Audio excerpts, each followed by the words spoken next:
Hello, I am Andre Davis, and this is the third of my little movement accountability episodes. That accountability part's just for me, for the most part, but I'm putting together just some quick examples of movement exercises that you can follow along with, or just use as a reference if you're looking for ideas of things to do, get you moving a little bit. And so, yeah, here we go. It is morning time as I record this. I don't know what time it is for you, so whatever. Doesn't really matter. Today, though, we're just going to do some movements, juggling essentially, in some cases, but not with anything more than one ball here. Just something simple, which doing that, a lot of people may discount that or not think about, the hand-eye coordination and the value that might come of just playing with the ball, passing it. If you got a partner or friends, using each other and passing it to each other, or perhaps what we'll do is just pass it with yourself. Yeah, I suppose. But first, I'm going to go ahead and do some breathing exercises, as I do every time, just because I think that's important to get in the habit of doing. And for me, right now, this is pretty much first thing in the morning for me. So if you've not done this before, you can just follow along. I'll walk through a little bit, but basically sit in a comfortable position. You can sit cross-legged. I'm going to sit on my knees this time. Make sure that your upper body is straight, erect going up. Try to separate your rib cage from your hips, and try to separate the top of your head from your collarbone.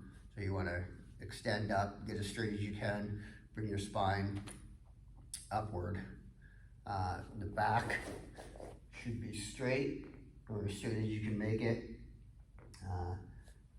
And then as we breathe in, what we want to try to get to is a full breath in using your diaphragm. So you do that, as you do that, your stomach is going to push out as you fill in your lungs from the bottom up.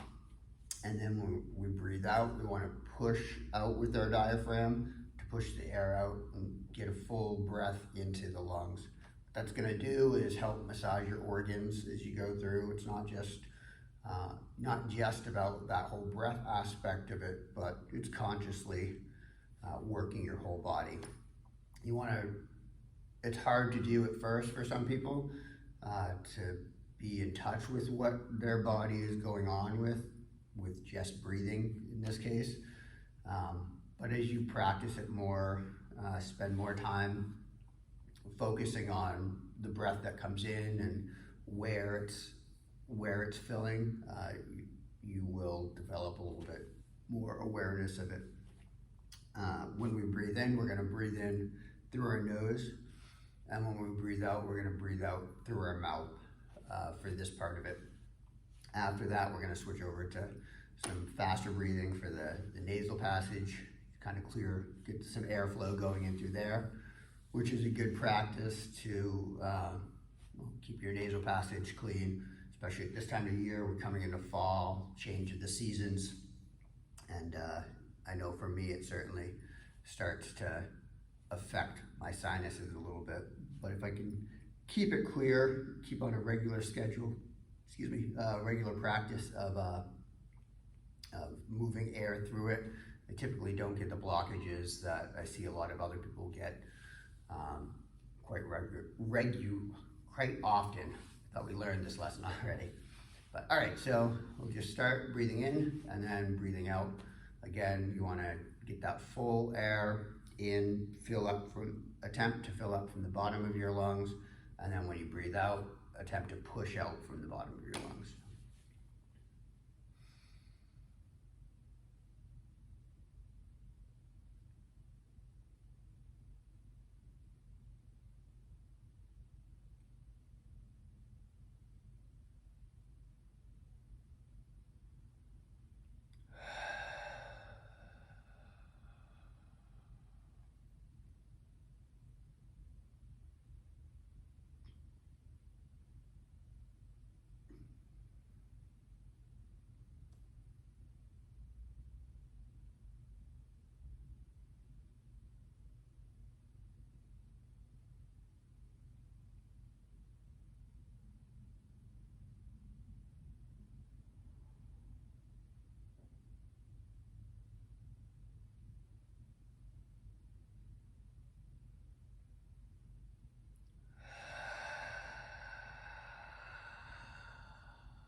after you breathe for a little bit, however many breaths you want to take doing that. Then we can just go into the nasal breathing, clear out that nasal passage. And again, these are just quick breaths, quick and aggressive breaths through your nose. Turn your head to one side or the other to help clear out if you're having a little bit of difficulty getting, if there's a little bit of a blockage or something, getting that airflow. It'll open it up a little bit when you go to either side on either nostril. So just run through that a little bit.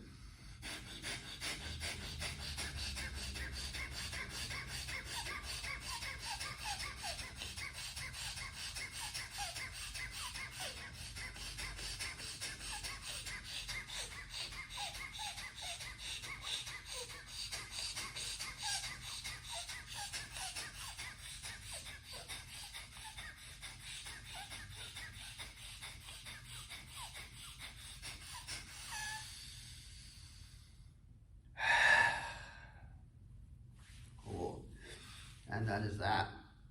If you've made a mess, any boogers or anything, go ahead and clean yourself up. And we'll just move on to the ball work here. So we can do this standing up, sitting down, however you want to do it. I'm just gonna walk through a couple little exercises that you can do. Nothing too crazy. This is just a little foam ball, little dodgeball that you might see. And simply all we're gonna do is juggle like this. So we're gonna alternate how we do that. And it's a lot of fun to do. You can play games with it, see how many times you can do it.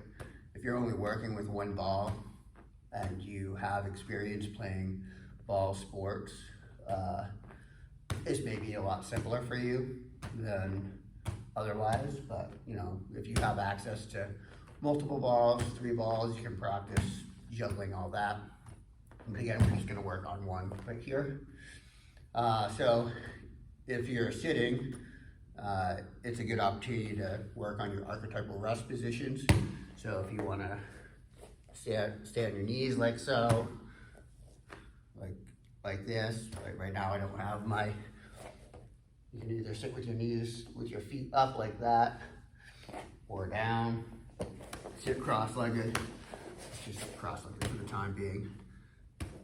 The problem, well, not the problem necessarily, because if you're focused on movement, it might be a better thing for you to, if you're not comfortable with being low to the ground and working on the ground, excuse me, try doing this sitting down, because if you miss the ball and doing whatever you're doing, throwing it back and forth, that forces you to stay low to the ground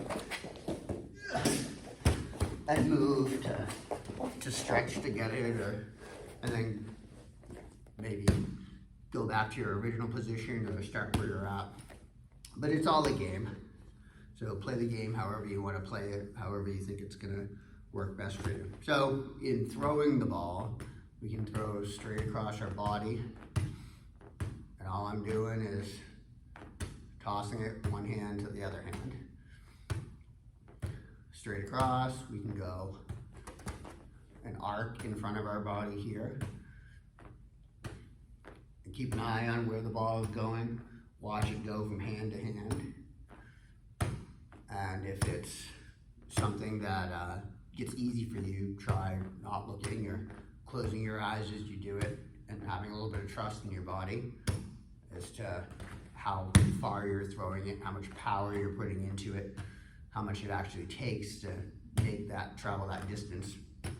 Or more difficult approach to it would be to do a rainbow juggle, throw it over your head, oops, from one arm to the other. And then you can extend that arm if you want, to make it even more difficult, because you're basically just aiming for a target, see? This is not something that I do commonly. And then I go for it.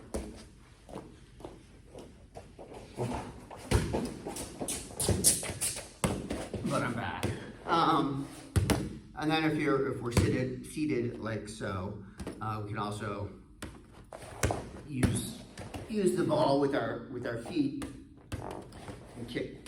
You can either work on leg lifts with the ball, picking it up, dropping it, catching it midair, trying to maneuver it around. Nothing too crazy. But what you're doing is you're just engaging your body, finding a different way to play. You know, just as you would if you're a kid. If you want, you can kick the ball back and forth. Try to control it that way. In this position here, we're back in another archetypal rest position where we're supporting ourselves with our arms. If we wanted to incorporate our hands and our feet, our whole body into the ball work, we can do a transfer from our feet to our hands, just bringing it back and forth. And we've got a little bit of a stretch going on here, or some movement depending on how far down you want to go with it. But again, just gamifies the situation a little bit more. There's all kinds of things we can do. One of the stretches, if we want to take what I'm doing here a little bit further, we do a sort of full grab, full pass. Bring your feet up, and then transfer part way through. If we want to do a straight leg, or maybe if you don't have if you're not in a position where you can reach doing this, we can bring down our knees, bring it straight in, bend our knees as we come through. We want to bring our backs up and do almost a pike going through. That's a little bit more difficult.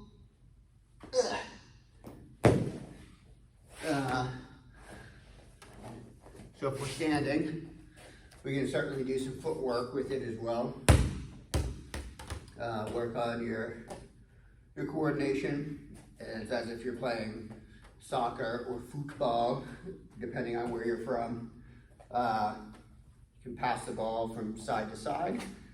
It's a little bit more strenuous to do this, but if you want to still get that sort of control, inside foot control, we can just do lateral drags, focusing on keeping the ball in control as you go from left to right or right to left, and also trying to keep in a straight line as we go. So if I'm starting here, I've got you can't see the line, but I've got a line that I can follow to use as a guide and make sure that I'm going in a straight line as opposed to curving off one way or the other. It uses a tool to do what I want to do as opposed to moving uncontrollably. And then as I do this, trying to keep the ball in control, I don't want to kick the ball out to someplace where I can't reach it. So that's another thing we can work on, coordination. You can also just do a regular dribble forward. Same idea of keeping the ball in control in front of you. As you get more comfortable with it, I'm just kicking it forward. As you get more comfortable with it, you can just look ahead or not look at where you're going. As we do this, we want to also focus on our posture. So if I'm kicking, I don't want to take weight out. And I'm going to reiterate, this isn't to learn soccer skills. Let's say this is just to look on movement. So somebody who plays soccer may say, I'm doing the form all wrong, and that's absolutely fine. This is just to get your body moving and be able to concentrate on what you're doing with it. So as I'm kicking it forward, I want to concentrate on keeping my back straight. If I'm looking forward, I would focus on keeping my head looking straight, my posture the same going through. And then we can do this backwards as well. Keep control of the ball, as we walk back and turn around. And then we can incorporate both of those into it, forward and back.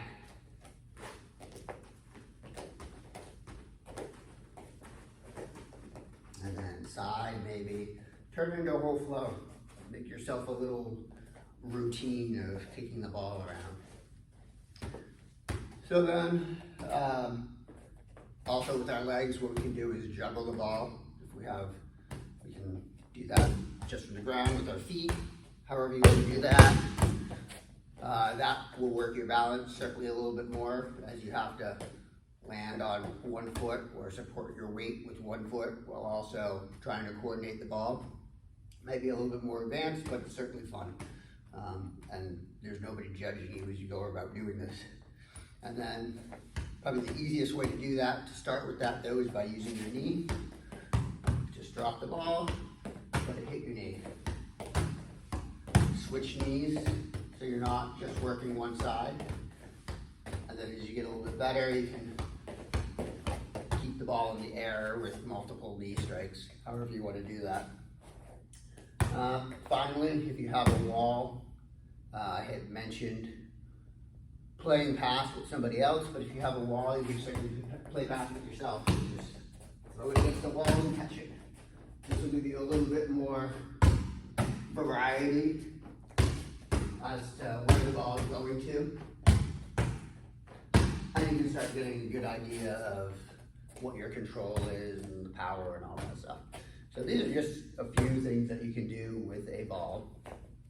Feel free to experiment, come up with your own games to play, but don't be afraid to try and be creative with whatever you're doing with movement and fitness, because when you're when you're creative, when you're having fun with it, that's when you're going to get the most out of it. So I will end on that, and you all have a great whatever it is you're doing. Bye-bye.